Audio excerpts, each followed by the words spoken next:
Lors d'un événement luxueux à Paris, 20 mécaniciens, dont 2 Allemands, ont tenté de ressusciter le moteur d'une Porsche de collection valant des millions. Aucun n'y est parvenu. Mais lorsqu'une jeune femme d'une banlieue parisienne, vêtue de vêtements simples et les mains tachées de cambouis, s'est approchée pour aider, le propriétaire a ri devant tout le monde. Vous, une mécanicienne de garage de quartier, allez réparer ce que même les Allemands n'ont pas réussi. Et quelques minutes plus tard, ce qu'elle a fait a laissé 200 personnes dans un silence absolu et a complètement transformé la vie d'un millionnaire arrogant. Abonnez-vous à la chaîne et dites-nous en commentaire de quelle partie du monde vous regardez cette histoire. Camille Dubois avait 22 ans et des mains qui semblaient comprendre les moteurs comme on lit de la poésie. Vous savez, ces personnes qui naissent avec un don. Eh bien, son parcours jusque-là n'avait pas été de tout repos, mes amis. Elle a grandi dans une banlieue parisienne, dans la périphérie de Paris, fille de Madame Nicole, une femme de ménage qui travaillait dans 3 maisons différentes pendant la semaine, et de Monsieur Roger, un agent de sécurité de nuit qui a développé un diabète sévère à l'âge de 48 ans. La maladie a été cruelle avec lui. Il a dû se faire amputer une partie du pied gauche et depuis, il est resté à la maison, réapprenant à marcher, luttant contre la douleur et contre ce sentiment terrible de ne plus pouvoir subvenir aux besoins de sa famille comme avant. Depuis ses 17 ans, Camille était celle qui assumait les charges de la maison. Pouvez-vous imaginer le poids de cela sur les épaules d'une si jeune fille ? Elle travaillait dans de petits garages de quartier, des endroits où elle entendait tous les jours qu'une femme n'a pas sa place dans un garage et qu'elle devrait chercher à faire des choses de femme. Mais savez-vous ce qui s'est passé ? Ces rejets, au lieu de la briser, l'ont seulement rendue plus forte, plus déterminée. Chaque soir, après 10 heures de travail acharné, les mains sales de cambouis, le corps endolori, les vêtements trempés de sueur, Camille rentrait chez elle et étudiait. Elle prenait des manuels techniques en allemand, utilisait des traducteurs en ligne gratuits, mot par mot, regardait des vidéos de restaurations européennes sur le vieux téléphone portable pour lequel elle avait économisé pendant des mois. Et plus encore, elle allait dans les casses automobiles de la région et récupérait de vieux moteurs abandonnés que personne ne voulait plus et pratiquait. Son talent spécifique, elle était spécialiste des systèmes d'injection mécanique et des moteurs boxeurs refroidis par air, ces anciennes technologies allemandes que très peu de personnes en France maîtrisent réellement. Était une connaissance rare, précieuse, qu'elle avait acquise seule avec une pure détermination. Maintenant, de l'autre côté de cette histoire, il y avait Henri Fournier. Et regardez, il était l'exact opposé de Camille à tous égards. À 47 ans, Henri avait une fortune de 50 millions d'euros. Il avait bâti cet empire dans le secteur de la technologie, fondant 3 start-up vendues à des multinationales géantes. Propriétaire du Classic Tech Garage, un lieu ultra sophistiqué dans le 16e arrondissement de Paris, qui mêlait exposition de voitures classiques et événements technologiques. Henri vivait entouré d'admiration, de louanges, de ce succès qui n'avait jamais eu besoin d'être justifié, car il était là, éclatant, impossible à ignorer. Mais il y avait quelque chose en lui que vous devez comprendre. Henri traitait les personnes d'origine modeste avec un mépris qu'il ne cherchait même pas à dissimuler. Était voilé, subtil parfois. Mais il y avait toujours ce regard de supériorité, cette façon de parler comme s'il rendait un immense service, juste en adressant la parole à quelqu'un de plus pauvre. Derrière toute cette façade d'entrepreneur à succès, cependant, Henri portait une douleur profonde qu'il n'avait jamais réussi à gérer. Hélène, son ex-épouse, était décédée d'une leucémie 1 an et demi auparavant. Depuis, il se réfugiait dans un travail obsessionnel, dans la froideur émotionnelle, incapable de ressentir, incapable de se connecter réellement avec qui que ce soit. Était comme si une partie de lui était morte avec elle, vous savez. Ce dimanche matin-là, le ciel de Paris était d'un bleu éclatant. Le soleil tapait fort, et le pavillon du Classic Tech Garage, dans le quartier des clubs du sud de Paris, était absolument bondé. Il y avait des collectionneurs de toute l'Île-de-France et de la région Centre-Val de Loire, des hommes d'affaires, des passionnés de voitures classiques, des gens importants portant des vêtements coûteux et des montres valant le prix d'une maison modeste. La pièce maîtresse de L événement était une Porsche 911 Carrera RS 2.7 de 1973, peinte dans ce jaune Speed Yellow qui brillait comme de l'or sous les lumières spéciales. Une voiture estimée à 500 000 €. C était le point d'orgue absolu. Mais il y avait un problème, un énorme problème qui menaçait toute la crédibilité d'Henri.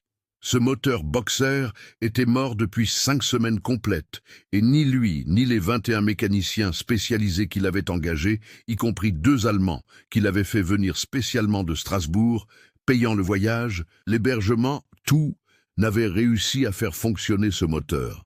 Vous comprenez la gravité de la situation? 21 spécialistes.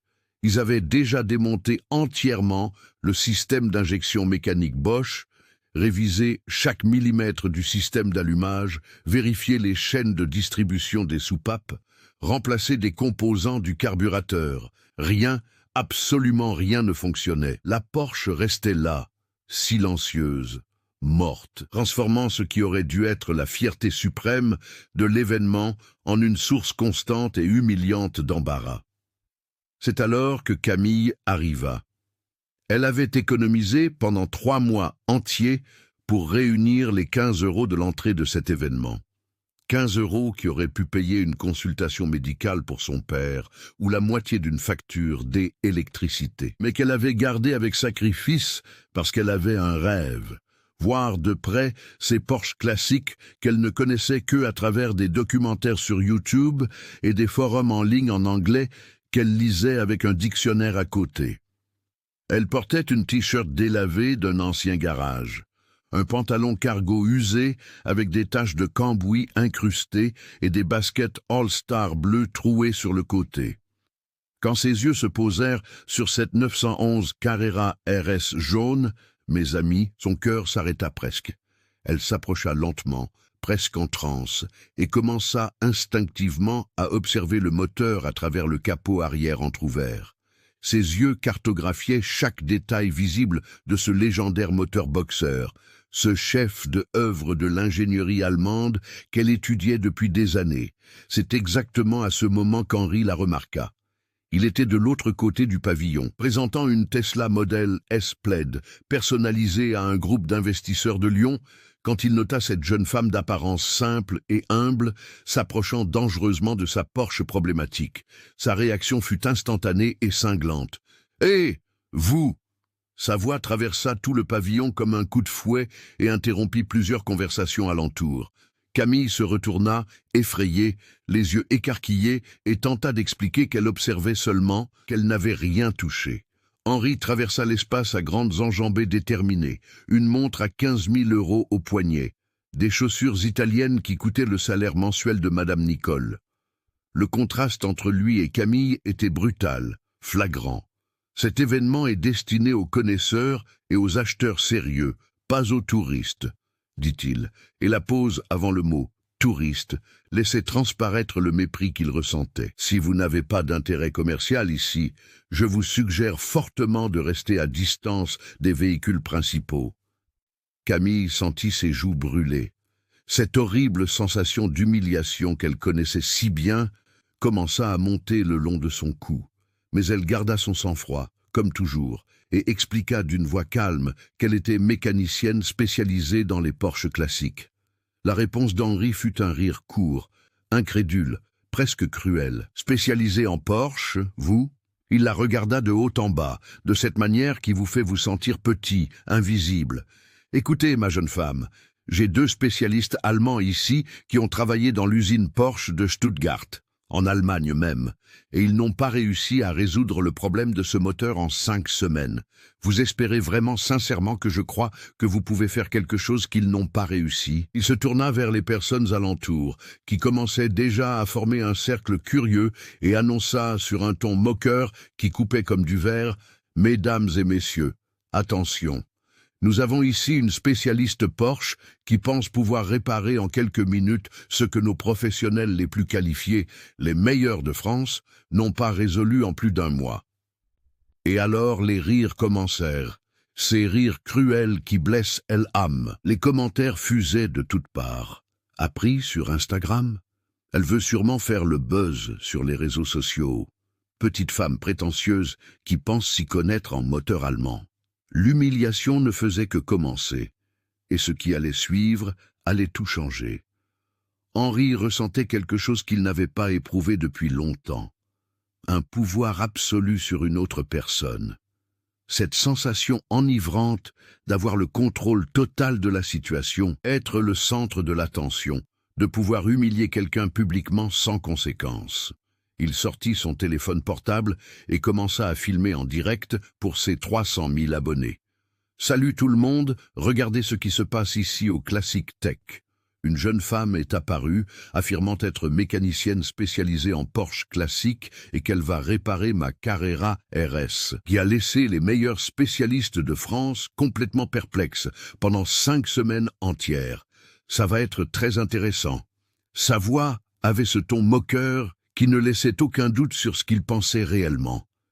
Il tourna son téléphone vers Camille, la filmant de près, sa t-shirt délavée, ses baskets trouées, son apparence humble qui contrastait brutalement avec le luxe ostentatoire de l'environnement. Dans les commentaires de la diffusion en direct, les messages commencèrent à défiler en cascade. Qui est cette fille? Elle plaisante, n'est-ce pas? La pauvre, elle va se ridiculiser. Henri, vas-y doucement avec elle. Mais il y avait aussi les commentaires cruels. Mécanicienne, plutôt femme de ménage. Laissez-la essayer, ça va être drôle. Je parie 20 € qu'elle abandonne en 5 minutes. Henri s'approcha alors encore plus de Camille, envahissant son espace personnel de manière intimidante. « Je vais vous faire une proposition généreuse, puisque vous semblez si confiante. Si vous parvenez à faire fonctionner ce moteur, je vous donne 2000 € ici et maintenant devant tout le monde. Virement instantané par téléphone portable. Mais quand vous échouerez, et vous échouerez car c'est techniquement impossible pour quelqu'un de votre niveau d'expérience, vous admettrez publiquement devant ces 300 personnes et mes abonnés en ligne que vous vous êtes lancé dans quelque chose qui dépasse complètement vos capacités et vous vous excuserez d'avoir fait perdre un temps précieux à nous tous. Vous acceptez le pari? » Le silence qui tomba sur ce pavillon était dense, lourd, suffocant. Camille pouvait sentir le poids de centaines de regards sur elle, la plupart attendant, souhaitant presque qu'elle échoue. Elle pensa à son père à la maison, à cette prothèse qu'il apprenait encore à utiliser, à sa frustration de ne pas pouvoir travailler. Elle pensa à sa mère, rentrant épuisée chaque soir après avoir nettoyé les maisons de gens riches comme Henri. Elle pensa à toutes les fois où elle avait entendu « la place d'une femme n'est pas dans un garage », à toutes les portes qui s'étaient fermées devant elle, à tous les clients qui avaient demandé à parler au vrai mécanicien, même après qu'elle ait résolu le problème. Et alors quelque chose en elle se solidifia. Ce haine n'était pas de la colère, était une pure détermination cristalline. « J'accepte votre proposition, » dit-elle, et sa voix sortit ferme, claire, sans aucun tremblement. « Mais quand j'y parviendrai, et j'y parviendrai, vous ferez plus que me payer. Vous ferez un don de 10 000 € pour des bourses d'études en mécanique automobile, spécifiquement pour les femmes à faible revenu qui veulent entrer dans ce domaine, mais n'ont pas les ressources. » Pendant une fraction de seconde, juste une fraction, Henri parut surpris par son audace, mais rapidement le masque de supériorité reprit sa place. « 10 000 €, vous délirez !» Il éclata d'un rire fort et théâtral, destiné à l'audience. « Mais d'accord, j'accepte parce que ça n'arrivera pas.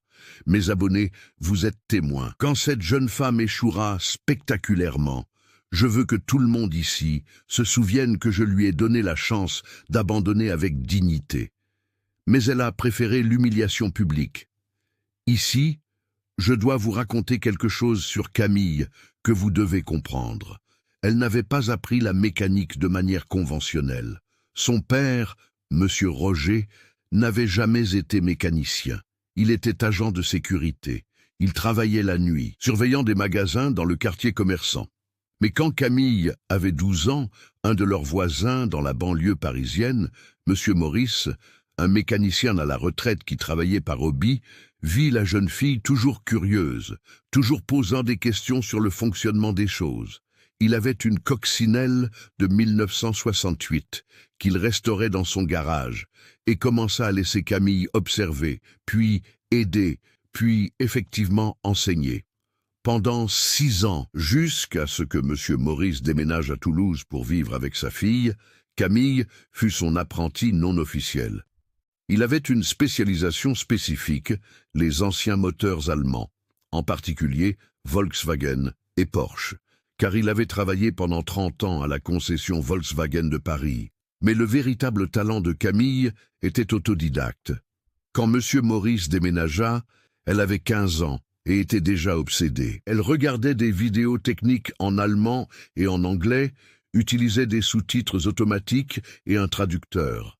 Elle mettait en pause, image par image, pour comprendre chaque mouvement. Elle lisait des forums spécialisés européens. Elle téléchargeait des schémas techniques d'usine, en PDF. Elle étudiait d'anciens bulletins de service Porsche qu'elle trouvait scannés en ligne. Son talent spécifique, elle parvenait à visualiser les systèmes mécaniques en 3 dimensions dans son esprit, comme si elle voyait à travers le métal, comprenant comment chaque pièce interagissait avec les autres. Et elle avait une mémoire photographique pour les spécifications techniques, les couples de serrage, les pressions d'huile, les tolérances de jeu. C'était presque surnaturel. Henri se tourna vers les spécialistes allemands, Klaus et Dieter, observant la scène avec des expressions mêlant curiosité et malaise. Klaus, Dieter, pourriez-vous expliquer à la jeune femme ce que vous avez déjà tenté ces 5 dernières semaines pour qu'elle comprenne l'ampleur du défi auquel elle est confrontée? Klaus, un homme de 58 ans, aux cheveux gris et aux mains marquées par des décennies de travail, toussa inconfortablement. Monsieur Fournier, nous avons effectué un diagnostic complet. Système d'injection Bosch démonté et inspecté. Allumage révisé. Chaîne de distribution vérifiée. Carburation ajustée. Filtre remplacé. Système électrique testé. Compression des cylindres mesurée. Rien n'a fonctionné. Henri ouvrit les bras de manière théâtrale. Vous avez entendu? Rien n'a fonctionné. Ces hommes ont plus de 60 ans d'expérience combinée à travailler chez Porsche, en Allemagne, et ils n'ont pas réussi. Mais notre amie ici pense qu'elle va résoudre le problème en quelques minutes. La foule était maintenant complètement absorbée par le spectacle, mais des gens s'approchaient, appelés par d'autres qui envoyaient des messages. « Viens voir, il y a une fille ici qui dit qu'elle va réparer la Porsche d'Henri. Alors, ça va être bien. Viens vite. » Le cercle autour de la voiture jaune grandissait à chaque minute. Environ 80, 100, 120 personnes, téléphones portables levés, filmant. La diffusion en direct d'Henri comptait 5000 spectateurs simultanés et le nombre ne faisait qu'augmenter. Il se tourna vers Camille et demanda avec un sourire de moquerie « Alors, mademoiselle l'experte, puisque vous êtes si douée, dites-moi, quel est le poids exact de la 911 Carrera RS 2.7 de 1973 et quelle est son accélération de 0 à 100 km/h? Il la testait, essayant de la démasquer comme une imposture. Camille n'hésita pas. 975 kg. Accélération de 0 à 100 en 6,3 secondes. Le silence fut absolu. L'homme d'affaires cligna des yeux plusieurs fois, sans réponse. Elle continua, car elle était maintenant sur son terrain. Système d'injection mécanique, Bosch, Kugelfischer. 6 injecteurs individuels. Pompe à carburant mécanique entraînée par engrenage. Sans électronique, pure mécanique de précision. Henri sentit un premier éclair de doute, mais elle étouffa immédiatement. N'importe qui peut apprendre par cœur des spécifications de Wikipédia, dit-il avec dédain. La connaissance théorique ne signifie pas l'habileté pratique. Voyons si vous pouvez traduire ces beaux chiffres en résultats concrets. Il commençait à se sentir légèrement mal à l'aise, mais son arrogance était trop grande pour permettre un recul. En lui, dans une partie qu'il étouffait depuis 1 an et demi, une petite voix lui murmurait qu'il était cruel, qu'Hélène serait déçue de lui, mais il ignora. Il ignorait, toujours ignorait. Vous pouvez commencer alors. Henri annonça avec un geste dramatique. La scène est à vous. Montrez-nous à tous votre génie. Le sarcasme dégoulinait de chaque mot. Camille ne répondit pas. Elle s'approcha simplement de la porche, demanda la permission aux mécaniciens allemands avec une politesse sincère et commença. Et ce qui se passa dans les minutes suivantes laissa tout le pavillon dans un silence absolu d'étonnement. Camille s'approcha de la porche jaune et pour la première fois, depuis que toute cette humiliation avait commencé, elle sourit. Était un sourire petit, discret, mais il était là car elle était maintenant sur son territoire, faisant ce pourquoi elle était née. Elle demanda la permission aux mécaniciens allemands, avec une politesse sincère, qui contrastait brutalement avec le traitement qu'Henri lui avait réservé. « Avec votre permission, messieurs », Klaus et Dieter S. écartèrent, curieux. Il y avait quelque chose dans sa posture, dans la façon dont elle se déplaçait autour de la voiture, qui leur semblait profondément familier. Était le langage corporel de quelqu'un qui savait vraiment ce qu'il faisait. Et alors, Camille fit quelque chose qui laissa tout le monde perplexe. Elle resta simplement immobile, à côté du moteur Boxer, exposée pendant 5 minutes complètes, observant seulement. Elle ne toucha à rien, ne prit aucun outil. Elle regardait seulement, et ses yeux se déplaçaient d'un composant à l'autre avec une intensité presque méditative. La foule commença à s'impatienter. « Elle ne sait même pas par où commencer », murmura quelqu'un. « Elle traîne parce qu'elle n'a aucune idée de ce qu'il faut faire. » Un autre acquiesça. Les commentaires sur la diffusion en direct d'Henri étaient encore plus cruels. Mamdeher, elle a figé. Bien commencé, mais maintenant elle est bloquée. Quelqu'un lui explique qu'il faut toucher à la voiture. Henri était sur le point de faire un autre commentaire sarcastique quand Camille se déplaça enfin. Quelqu'un peut-il tourner la clé de contact pendant que J écoute? Elle se pencha, posant sa main gauche sur le carter de la pompe d'injection Bosch Kugelfischer et approcha son oreille droite de différentes parties du moteur. Un des employés de L événement monta dans la voiture et tourna la clé. Le démarreur fit ce son caractéristique, mais le moteur ne démarra pas. Camille garda sa main sur la pompe, les yeux fermés, complètement concentrés. Encore une fois, s'il vous plaît. L'employé essaya de nouveau. Même chose, plus une fois, 3e tentative, 4e, 6e, 9e. À chaque tentative, elle changeait la position de sa main, touchant différents composants, ressentant des vibrations que personne d'autre ne pouvait interpréter. « Qu'est-ce qu'elle fait ?» demanda quelqu'un à voix basse. Klaus, le mécanicien allemand le plus âgé, observait avec une expression qui était passée de la curiosité à quelque chose de différent. Un respect professionnel naissant. Elle fait un diagnostic sensoriel avancé, murmura-t-il à Dieter. C'est une technique ancienne que très peu de mécaniciens maîtrisent encore. Vous sentez les vibrations spécifiques du moteur pendant la tentative de démarrage et vous pouvez identifier des désynchronisations microscopiques entre les composants. Camille se leva finalement, s'essuya les mains sur une serviette qu'elle sortit de son sac et se tourna pour faire face à Henri. Klaus, Dieter et toute cette foule de plus de 150 personnes qui étaient maintenant dans un silence absolu. Et alors, elle parla, et ses mots tombèrent sur ce pavillon comme des bombes de précision.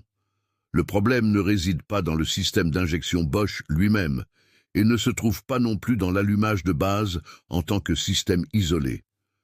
C'est une combinaison de 4 facteurs simultanés qui interagissent de manière destructive. Elle fit une pause, organisant ses pensées avec une clarté chirurgicale. Premièrement, la pompe d'injection mécanique Kugelfischer a une pression de refoulement déréglée, exactement 3 bars en dessous du nécessaire. C'est peu, si peu que cela ne déclenche aucune alarme lors des tests statiques. Mais c'est suffisant pour empêcher un allumage constant lorsque le moteur est froid. La foule était hypnotisée. Il n'y avait plus de rire, plus de commentaires sarcastiques, seulement une attention absolue. Camille continua, et sa voix avait cette confiance tranquille de quelqu'un qui sait exactement de quoi il parle. Deuxièmement, les chaînes de distribution des soupapes ont un jeu microscopique. Je parle d'un demi-milliseconde, ce qui désynchronise l'ouverture et la fermeture des soupapes. Lors d'un test statique, c'est imperceptible. Mais pendant le fonctionnement réel, surtout au démarrage à froid, cette désynchronisation est critique. Klaus fit un pas involontaire en avant. Wie können Sie das wissen? Comment pouvez-vous savoir cela? Nous avons vérifié la tension des chaînes 3 fois. Camille le regarda avec un respect sincère. Vous avez vérifié la tension statique qui était dans les spécifications, mais vous n'avez pas vérifié la dynamique de la chaîne pendant la séquence spécifique de démarrage à froid du modèle 73. Cette année spécifique a une particularité dans le système de commande des soupapes qui a été corrigé sur les modèles ultérieurs. Le silence était maintenant différent. C était le silence de ceux qui sont témoins de quelque chose d'extraordinaire se déroulant sous leurs yeux. Troisièmement, Camille continua, sa voix gagnant en force. Le distributeur a un problème avec le mécanisme d'avance centrifuge. Ce mécanisme essaie de compenser la désynchronisation des soupapes, mais il le fait de manière incorrecte, ce qui aggrave encore le calage de l'allumage. Et quatrièmement, et c'est le plus subtil, quelqu'un a ajusté le mélange air-carburant, essayant de compenser tous ces autres problèmes, mais a laissé le mélange trop riche. Le résultat est qu'au moment critique du démarrage, le moteur se noie littéralement dans le carburant. Elle fit une pause, laissant l'information s'assimiler. C'est pourquoi 21 spécialistes n'ont pas réussi à résoudre le problème. Dieter avait la bouche littéralement ouverte. Das ist unmöglich. C'est impossible. Comment savez-vous la particularité spécifique du modèle 73 ? Camille sourit, et C était un sourire non pas d'arrogance, mais de quelqu'un qui pouvait enfin partager la connaissance pour laquelle elle avait tant lutté pour l'acquérir. Parce que j'ai étudié la documentation technique originale de Porsche de cette année spécifique. Il existe un bulletin technique de service émis par l'usine en octobre 1973 qui mentionne exactement ce problème d'interaction systémique sur une série spécifique de numéros de châssis. Cette voiture fait partie de cette série. J'ai vérifié le numéro de châssis quand je me suis approché. Cette Porsche est le numéro 3417 de la production de cette année-là, qui se trouve dans la plage affectée. L'impact de ces mots fut sismique. Klaus, cet homme allemand de 58 ans qui avait travaillé dans l'usine Porsche de Stuttgart pendant 32 ans, fit 2 pas chancelants en arrière, comme s'il avait été physiquement frappé. Mein Gott, am Himmel, mon Dieu du ciel. Et vous savez, j'ai travaillé sur la chaîne de production de ces voitures. J'y étais là quand ce bulletin a été émis. Nous avions complètement oublié cela. Il y a 52 ans. Wie zum Teufel, comment diable savez-vous cela? Sa voix était brisée, pleine d'un étonnement sincère et de quelque chose qui ressemblait à une honte professionnelle d'avoir oublié une connaissance si critique. Henri avait arrêté de narrer pour Instagram. Son visage était pâle et, pour la première fois depuis très, très longtemps, il se sentait petit, vraiment petit. Cette jeune femme qu'il avait humiliée si cruellement, qu'il avait jugée sur son apparence, démontrait un niveau de connaissance technique qu'il ne pourrait jamais atteindre, peu importe l'argent qu'il avait sur son compte bancaire. Camille se tourna vers son sac, un sac simple, usé, avec des taches de cambouis, et prit ses outils. Ce N était pas un ensemble cher. Ce N était pas des outils importés rutilants. Ces C étaient des outils de base, mais impeccablement entretenus et organisés. Et alors, elle commença à travailler. Ses mains se mouvaient avec une précision presque incroyable. Premièrement, elle ajusta la pression de la pompe d'injection Kugelfischer en utilisant un manomètre de précision qu'elle avait elle-même calibré. Un vieux manomètre, probablement de 3e main, mais qu'elle maintenait en parfait état. Elle fit des micro-ajustements sur la valve régulatrice, tournant par incréments microscopiques, vérifiant la pression après chaque ajustement. 6,5 bars, 6,7, 6,8, là 6,8 bars. Pression idéale pour ce modèle spécifique à une température de 28 subuto C, qui est la température actuelle du moteur. Ensuite, elle passa aux chaînes de distribution des soupapes. C était là que la magie opérait vraiment, car ajuster la tension des chaînes de distribution des soupapes sur un moteur boxeur Porsche exigeait non seulement des connaissances techniques, mais aussi du feeling, du tact, de l'expérience.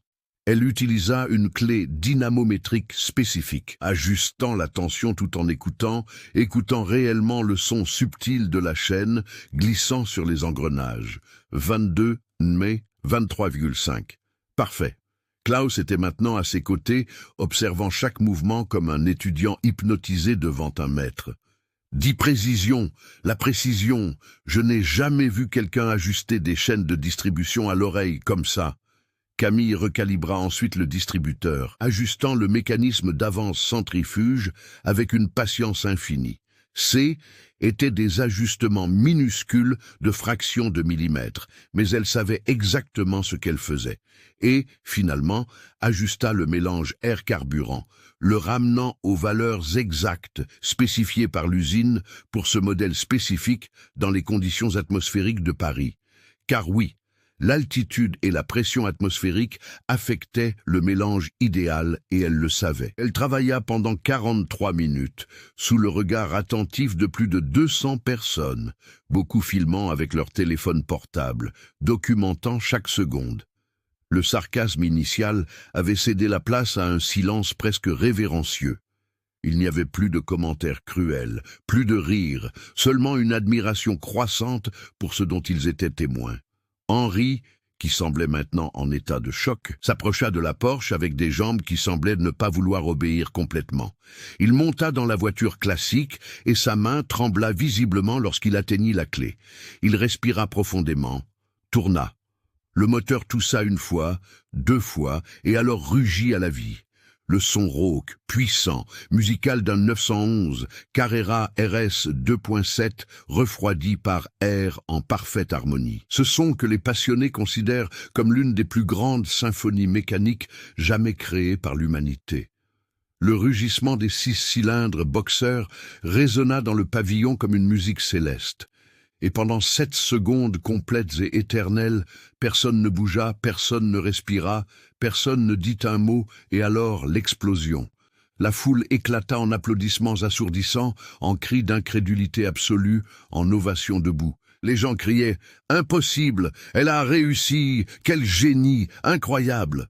Klaus fut le premier à s'approcher de Camille, et il y avait des larmes, de vraies larmes dans les yeux de cet homme allemand qui avait tout vu dans la vie mécanique. Mein Gott, mon Dieu, in meinem ganzen Leben, de toute ma vie, 52 ans à travailler avec Porsche, jamais, jamais je n'ai vu un tel diagnostic.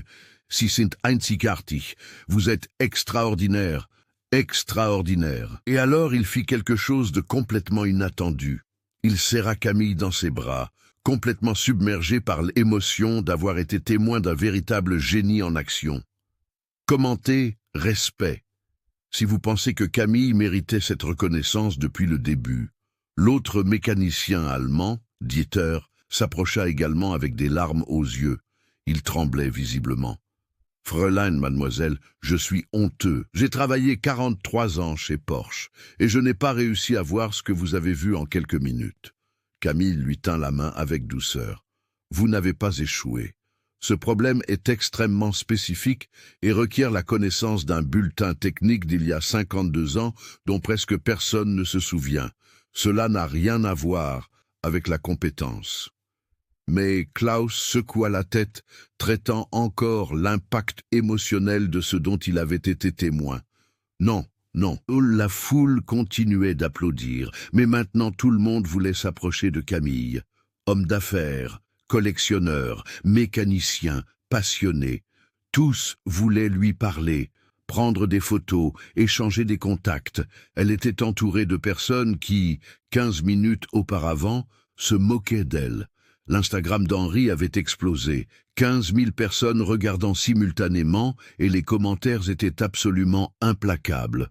Payez ce que vous avez promis. Mattel vous a humilié et a exposé votre préjugé. Oh, quelle honte, Henri.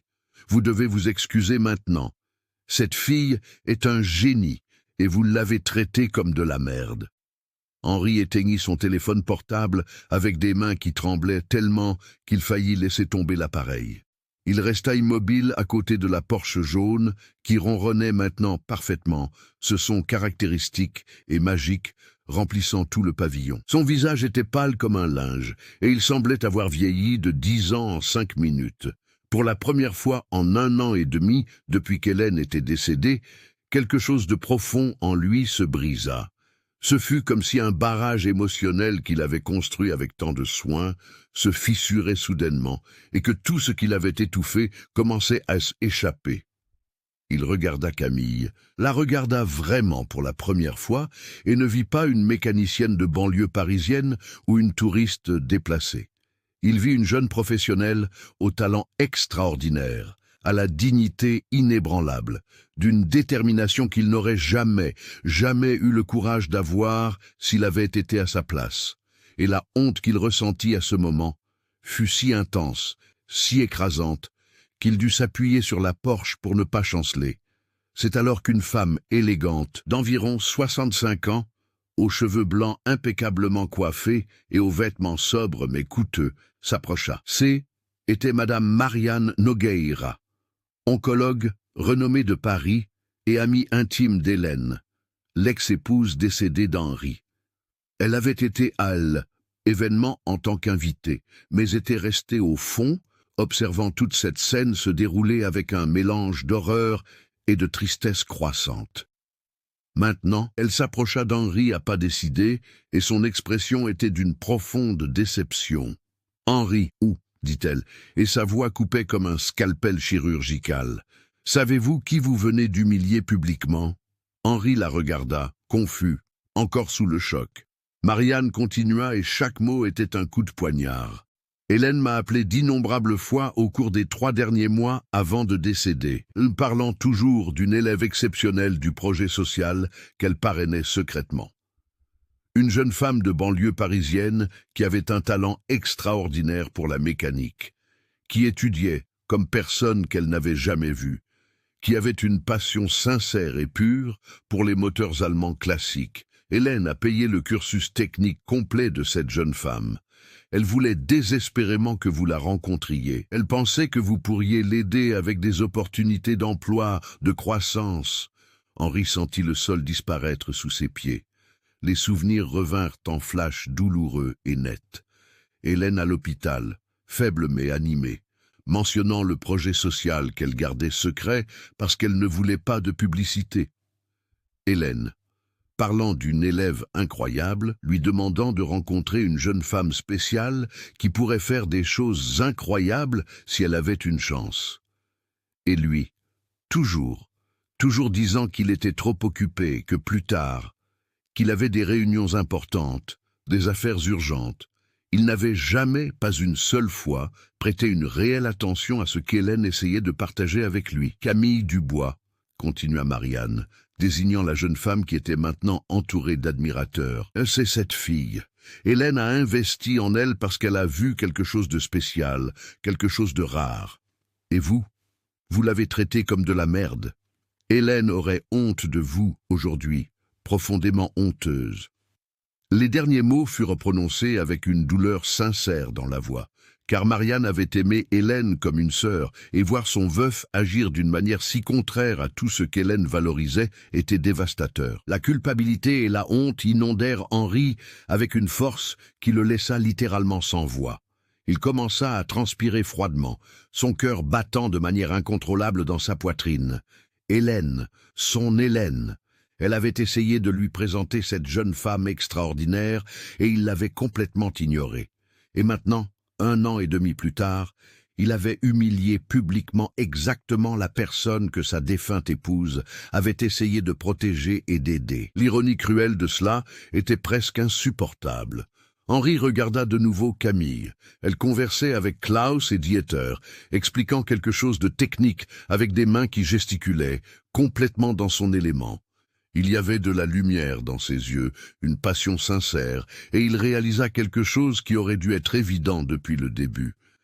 Elle n'était pas là pour causer des problèmes ou attirer l'attention. Elle était là parce qu'elle aimait sincèrement les voitures classiques, parce qu'elle avait dédié des années à étudier seule, quelque chose que personne ne croyait qu'elle puisse apprendre. Henri s'approcha lentement, chaque pas pesant comme du plomb. La foule s'écarta pour le laisser passer et le silence retomba sur le pavillon. Tous voulaient voir ce qui allait se passer maintenant. Il s'arrêta devant Camille, qui se tourna pour lui faire face. Elle ne semblait pas en colère, elle semblait fatiguée, mais ferme. Henri tenta de parler, mais les mots restèrent coincés dans sa gorge comme des pierres aiguisées. Il essaya de nouveau et sa voix sortit rauque, brisée. « Je suis désolé, je suis vraiment désolé. Ce haine était pas suffisant. » Il savait que ce haine était pas suffisant. Il respira profondément, et alors les mots commencèrent à jaillir. « J'ai été cruel. J'ai été plein de préjugés, arrogant et complètement inexcusable. Vous ne méritiez rien, absolument rien de ce que j'ai dit ou fait. Je vous ai jugé sur votre apparence, votre origine, votre genre. Je vous ai humilié publiquement alors que vous essayiez seulement d'aider. Et pire encore. » Sa voix faiblit et il eut besoin d'un moment pour se reprendre. « Mon ex-épouse, Hélène, elle vous connaissait, elle a payé vos études, elle voulait que je vous rencontre, que je vous aide et j'y étais toujours trop occupé, trop important pour y prêter attention. Et maintenant elle est partie, et je ne pourrai jamais réparer cela avec elle. Mais je peux vous dire, Hélène aurait honte de moi aujourd'hui, et j'ai honte de moi-même. » Des larmes, de vraies larmes commencèrent à couler sur le visage d'Henri. Il n'avait pas pleuré depuis les funérailles d'Hélène. Il s'était forcé à rester fort, froid, contrôlé, mais maintenant tout s'effondrait. Vous êtes extraordinaire. Votre talent est extraordinaire. Votre dignité, votre force, votre gentillesse même après tout ce que j'ai fait. C'est quelque chose que je n'aurai jamais. Je suis vraiment désolé. Vraiment désolé. Camille l'observa un long moment. Elle pouvait voir que les excuses étaient sincères, que la transformation en lui était réelle, mais elle savait aussi que des excuses sans action ne signifiaient rien. « J'accepte vos excuses, » dit-elle finalement, et sa voix était ferme, mais pas cruelle. « Mais j'espère que vous en tirerez vraiment une leçon, car des excuses sans changement ne signifient absolument rien. Ce qui s'est passé ici aujourd'hui ne peut pas se limiter à de belles paroles. » Henri acquiesça désespérément. Il prit son téléphone et fit un virement de 2000 € sur le compte de Camille. « C'était l'accord, » dit-il, montrant la preuve à tous. Mais alors il respira profondément et continua. « Mais ce n'est pas suffisant. Ce n'est même pas près d'être suffisant. » Il se tourna pour faire face à la foule qui observait en silence absolu. « Je veux annoncer ici maintenant devant vous tous, en tant que témoin, que je vais créer le fonds Hélène Fournier de formation automobile avec un investissement initial de 100 000 €, bien plus que ce que j'avais promis, dédié exclusivement à des bourses d'études complètes pour les femmes à faible revenu intéressées par la mécanique automobile. » Les applaudissements reprirent, mais Henri ne parvenait pas à sourire. Il observa simplement Camille être de nouveau entourée. Des hommes d'affaires offrant des partenariats, des garages offrant des collaborations, des journalistes voulant des interviews, Klaus et Dieter la suppliant pratiquement d'échanger des connaissances techniques avec elle. Et il réalisa quelque chose de fondamental. Il avait tout l'argent du monde, mais cette jeune femme de 22 ans de banlieue parisienne avait quelque chose qu'il n'aurait jamais, un vrai talent, acquis avec sacrifice, sueur, et une détermination inébranlable, et il avait presque détruit cela avec son arrogance aveugle. 18 mois se sont écoulés depuis ce dimanche de septembre qui a changé 2 vies de manière si profonde. Et laissez-moi vous raconter comment les choses se sont réellement transformées, car cette histoire ne s'est pas terminée dans ce pavillon. En fait, ce haine était que le début. Henri Fournier transforma complètement le Classic Tech Garage. La moitié de l'espace luxueux dans le sud de Paris devint un centre de formation professionnelle gratuit, axé spécifiquement sur la mécanique automobile pour les jeunes des quartiers défavorisés, avec une priorité absolue pour les femmes. Le fonds Hélène Fournier avait déjà investi plus de 200 000 €, bien plus que les 100 000 € promis, et bénéficié à 117 jeunes avec des bourses, des études complètes, des outils, des uniformes et même une aide financière pour le transport. Henri continuait d'être riche, continuait d'avoir du succès dans les affaires, mais quelque chose d'essentiel avait changé en lui. Il apprit à voir la vraie valeur au-delà des apparences, à écouter les gens qui l'ignoraient auparavant, à honorer la mémoire d'Hélène d'une manière qui comptait vraiment. Et chaque mardi après-midi, religieusement, Henri était là, au centre de formation, non pas comme un propriétaire arrogant, mais comme un élève. Car Camille Dubois était devenue l'instructrice principale de mécanique de moteurs classiques allemands, et lui humblement, sincèrement, y allait pour apprendre d'elle. Camille, explique-moi encore la synchronisation des chaînes de distribution sur le boxeur refroidi par air, demandait-il, et il n'y avait plus de sarcasme dans sa voix, seulement une curiosité réelle.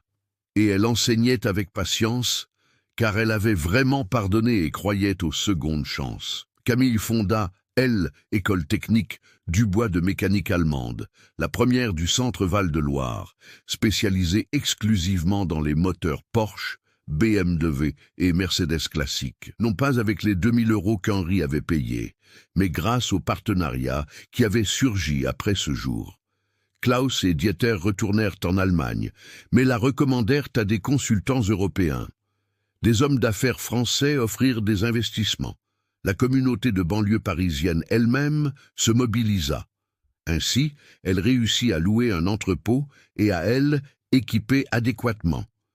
Elle, école, comptait 19 élèves permanents, tous à faible revenu. Et Camille recevait des consultations de collectionneurs de toute la France qui envoyaient des voitures classiques problématiques spécifiquement pour qu'elle les résolve. Son nom S était répandu dans le monde des Porsche classiques comme une légende vivante. Monsieur Roger, son père, maintenant complètement adapté à sa prothèse et marchant avec assurance, travaillait comme administrateur de L-École. Il s'occupait des rendez-vous, des paiements, de l'organisation des outils, et la fierté qu'il ressentait pour sa fille était si grande qu'il ne pouvait pas parler d'elle sans que ses yeux ne brillent. Madame Nicole avait quitté son travail de femme de ménage. Camille gagnait maintenant suffisamment pour subvenir aux besoins de toute la famille, avec dignité, et aidait à l'école en faisant le ménage. Mais maintenant C était le ménage de l'entreprise de sa propre fille, avec un contrat de travail et un salaire juste. La maison dans la banlieue parisienne avait été rénovée. Ce N n'était pas un manoir, mais elle était confortable, accueillante, sûre. Camille devint conférencière lors d'événements automobiles dans toute la France, partageant non seulement des connaissances techniques, mais aussi son histoire de dépassement de soi, d'études autodidactes, d'affronter les préjugés avec dignité. Elle inspirait des milliers de jeunes femmes qui rêvaient de travailler dans la mécanique, mais pensaient qu'elles n'auraient jamais de chance. Et chaque fois qu'elle racontait son histoire, elle mentionnait Hélène Fournier, la femme qu'elle n'avait jamais rencontrée personnellement, mais qui avait changé sa vie, payant ses études et croyant en elle quand personne d'autre ne le faisait. La Porsche 911 Carrera RS 2.7 de 1973. Henri n'a jamais vendu la voiture, même après avoir reçu des offres de près de 750 000 €. À côté, une grande plaque en acrylique cristallin disait « Ce moteur a été considéré comme irréparable par 21 spécialistes pendant 5 semaines. Il a été diagnostiqué et restauré en 43 minutes par Camille Dubois, 22 ans, de banlieue parisienne, prouvant que le vrai talent transcende le genre, l'âge, l'origine sociale ou tout préjugé. Que cette voiture nous rappelle à jamais que sous-estimer les gens, c'est gaspiller des miracles, en mémoire d'Hélène Fournier, qui a toujours su voir la valeur là où d'autres ne voyaient que les apparences. Chaque année, à l'anniversaire de ce dimanche de septembre, Henri et Camille se retrouvaient à côté de la Porsche jaune. Non pas comme adversaires, non pas comme patrons et employés, mais comme deux personnes qui avaient appris ensemble la leçon la plus importante de leur vie. Henri avait appris que l'argent sans humanité est vide. Camille avait confirmé ce qu'elle avait toujours su, qu'un vrai talent, acquis par le sacrifice et la détermination, trouve toujours son chemin. Peu importe le nombre de portes qui se ferment au nez, et leur histoire est devenue un exemple, elle est devenue un espoir. Elle a été la preuve vivante que la dignité préservée, le vrai talent et le courage d'être soi-même valent toujours, toujours plus que n'importe quel préjugé. Parce qu'au final, ce qui compte vraiment, ce n'est pas d'où l'on vient ou combien d'argent on a sur son compte. C'est ce que l'on fait de ce que l'on a, c'est la façon dont on traite les gens. C'est si l'on parvient à voir des miracles, même lorsqu'ils se présentent sous des formes inattendues. M.